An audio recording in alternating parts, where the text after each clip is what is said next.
Hello, everyone, and welcome to the Song Spotlight of the Week. This is a portion of Jazz Therapy where each week we will highlight one song from the playlist to talk about a little bit more in depth. Now, in this case, it's two songs. However, we are going to look at the historical context of what was happening when the song was composed just to give us a deeper and richer listening experience. Now, I do want to put a little bit of a disclaimer at the beginning of this one. I will be referencing some events that occurred in the civil rights movement, and I will be speaking about state police violence against Black people. So I do want to let everybody know that so that this is not triggering for anyone. I just want this to be an emotionally enriching experience as part of jazz therapy. So if it will be triggering, please do turn this video off. All right, so this week we are going to be talking about two versions of the song, What Did I Do to Be So Black and Blue, both sung by Louis Armstrong. Now, the first version of What Did I Do to Be So Black and Blue was recorded by Armstrong on November 4th, 1931. And in this song, he plays the trumpet and he sings. The lyrics of this song, as they were originally written, are very dated and racist. Well, what do I mean by this? Let me explain. So, Black and Blue was composed in 1929 by Fats Waller, and the lyrics are by Harry Brooks and Andy Razoff. The song was originally composed for a Broadway musical at the time entitled Hot Chocolates. And it featured a Black woman, melancholy, singing about her lighter skinned Black lover rejecting her because of her darker skin. In this song, she does identify interracial prejudices, which is important to note. However, this song was originally intended to be humorous, especially for Black audiences. Now, a portion of the lyrics read like this. I'm white inside, but that don't help my case, 'cause I can't hide what is on my face.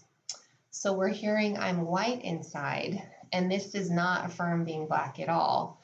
There's also an implicit communication here that Black people wanted to be white and that they are white on the inside. So these lyrics are very dated and racist, and it was 1929 when this song was composed.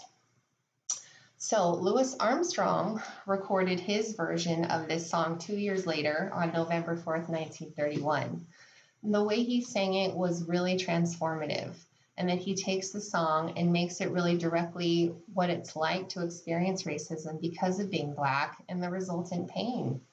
In 1931, it was revolutionary for a Black man to be openly singing about his experiences with racism and the pain that ensued.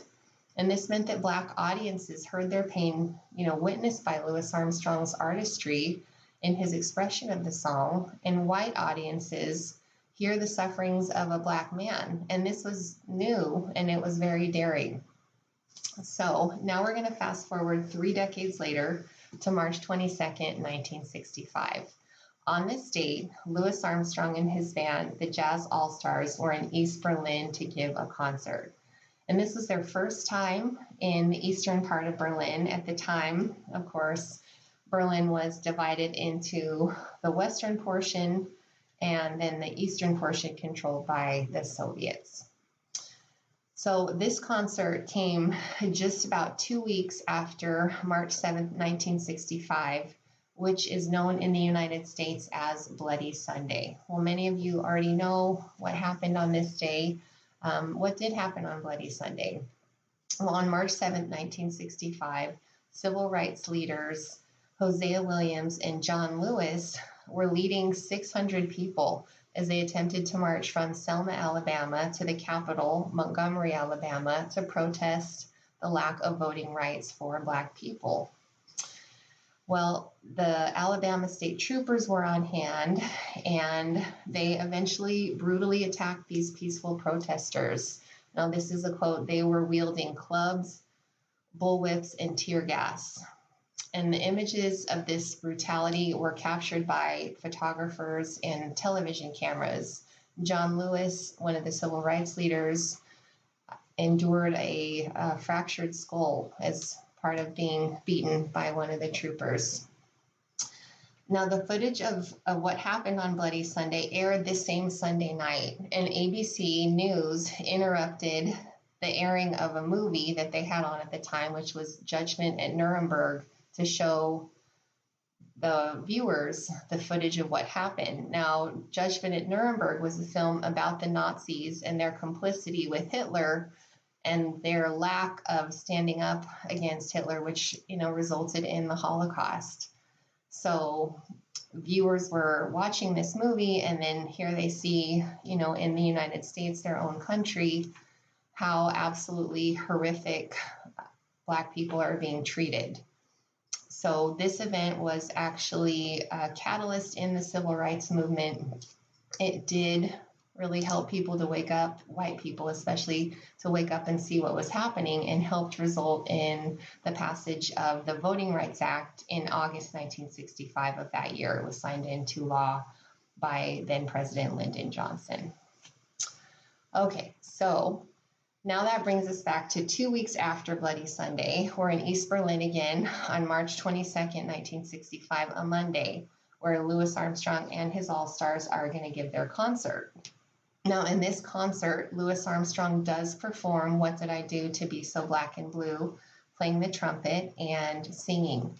However, he makes some very important changes to the lyrics, which I do really want you to pay attention to. Now, in the original version of this song, as I mentioned, the lyrics read, "I'm white inside, but that don't help my case." However, in the 1965 version, here we see a defiant Louis Armstrong changing that to, "I'm right inside, but that don't help my case." Now, this is such a significant change because we see Louis Armstrong in a very pellucid way affirming his identity as a Black man. He's no longer going to minimize his Blackness nor try to say he's white inside. No, now he is proudly saying, "I am right just the way I am." And when you watch the video of him singing, I want you to note the expression of anger that flashes onto his face as he's singing these lyrics. And rightly so. This is about at the 3-minute and 34-second mark. Now, writer Joan Nocera has an excellent essay about this song and its significance, and I will put the link in the piece that I wrote that goes along with this in the newsletter. Now, because this song had such an impact, I am going to put it in the category of emotional innovation, which is when we listen to something and we feel something totally new. And I'm doing that because the song engendered people to feel emotions that they might not have felt before. This song, Black and Blue, allowed Black audiences to see their pain made into art by Louis Armstrong and see their experiences mirrored. And it forced white audiences to witness the pain of what it was like to be Black and experience racism. I think there also is an argument to be made that this song could go in the category of emotional galvanization as well, especially because the 1965 version came out after Bloody Sunday, and, Bloody Sunday resulted eventually in the Voting Rights Act of 1965.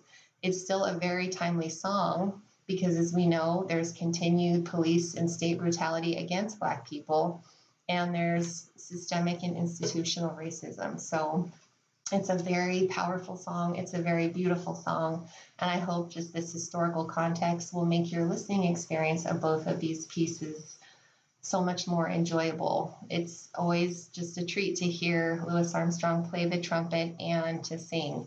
And what he does with these pieces is just truly incredible. So thank you so much for joining me for this Song Spotlight of the Week. I hope you come back next week. And thank you so much again for visiting Jazz Therapy. May jazz be in your heart. Take care.